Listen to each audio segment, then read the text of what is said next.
Like I said an hour and a half ago, I think, I agree with Mr. Zimini. I think the board has to decide whether we want to go through with this lease or not, and then if it's in the affirmative, then we can charge the attorneys with getting together to work out the results. So I will make the motion that we charge Attorney Hall with sitting down with all the attorneys involved and redoing this lease and bringing it back to us at the next, at our next meeting. Second. Okay, any further? Sure, and I think that most of our concerns are addressed in that document. I think that you could invite any of the other members to opine on anything else that any other issues that they may have. But I think that, first of all, I appreciate your time. I know that this has been a long time coming for you. I want to get this thing moving. I either want to kill it or get it moving. And so therefore, I really think that the attorneys can work out any issues that we may have and bring it back to us, and then we'll vote on whether we'll execute the lease or not. I just wonder if that's the will of the board. I guess I can speak as a parent. I have 2 kids that go to the Voc School, as you know, Victor, and I have a real problem with taking the power of voting your representation away from the voters. And that, I think, is what we'd be doing if we appointed members to the Voc School. So I have a real issue with number 5. Number 4, I mean, no matter what way you look at it, the power of our representation is diminished, is going to be diminished. So I'm having a problem with that as well.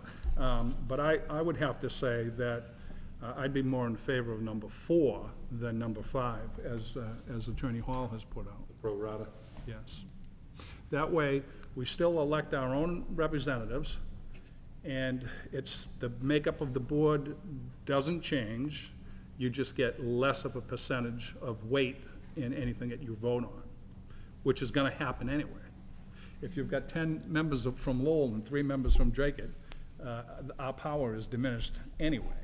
So I would not be in favor of taking the people's vote for representation away from them, especially being a parent of children at the vote.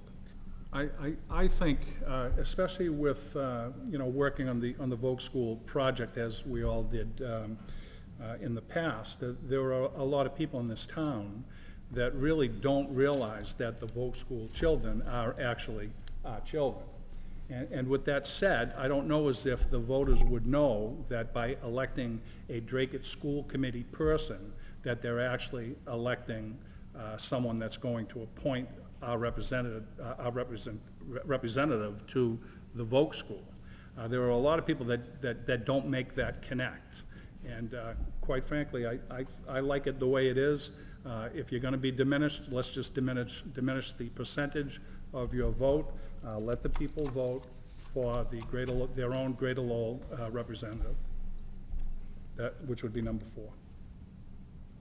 Currently, we have 7 permanent and 2 alternates, correct, on open space? Yes, actually, I met with the Open Space Committee, and probably could fall under committee reports. And I guess what's happened with that committee is they were 7 permanent members and 2 alternate members, and then a lot of people went to the CPA, and things have changed, and they're now at the point where they actually have 8 very hard-working members. And they asked if perhaps we could change it to 9 permanent members with no alternate members, and they would look for the 9th member. And when I talked to the town manager, he says this is under our purview. This is a request from the committee. They have a very hard-working guy on the committee called, his name is Bruce Cody, and if we go to 9 permanent members, I'd be asking the town manager to appoint him as a permanent member, and then also put out a... It's a board appointment.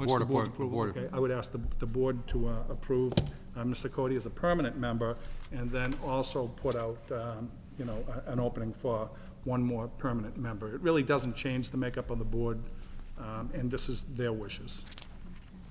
But why don't you elaborate on that? Sure.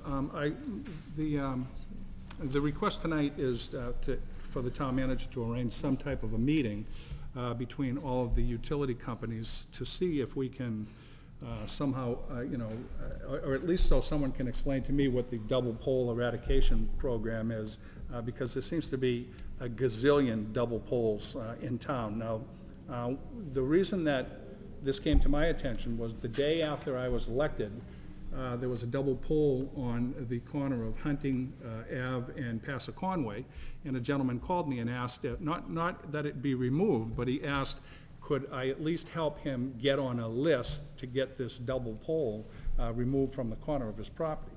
And he was very nice about it, and the property was immaculate. He had a beautiful lawn and flowers in the flower beds and 2 big sticks sticking up out of the corner of his lot. So I originally asked the director of the DPW if he could help me, and I think Dennis and I also might have had a conversation at one of the meetings, and the answer was, well, we beg and we cajole and we hope they come by, and you know, maybe if we're lucky, they'll remove these double poles. So since then, since May, since I've been waiting for this double pole to be removed from this one gentleman's corner lot, I've noticed all the other double poles in town. Now, I don't know if at one point we actually had an inventory of them. Some of them, if you look at them, are absolutely ridiculous. There is a double pole on the corner of Mill Street and Lakeview Ave that is not only a double pole that's hooked to another pole, but it's got little blocks of wood underneath it on the bottom. I don't know what that does other than make the whole town look ugly and terrible. But the specific one that I've been waiting to see how long the process takes is really an eyesore. And the guy's a very nice guy that just wants to get on a list. So where is the list? Can we bring people in? Can somebody explain to me what the process is if you have a double pole on your property?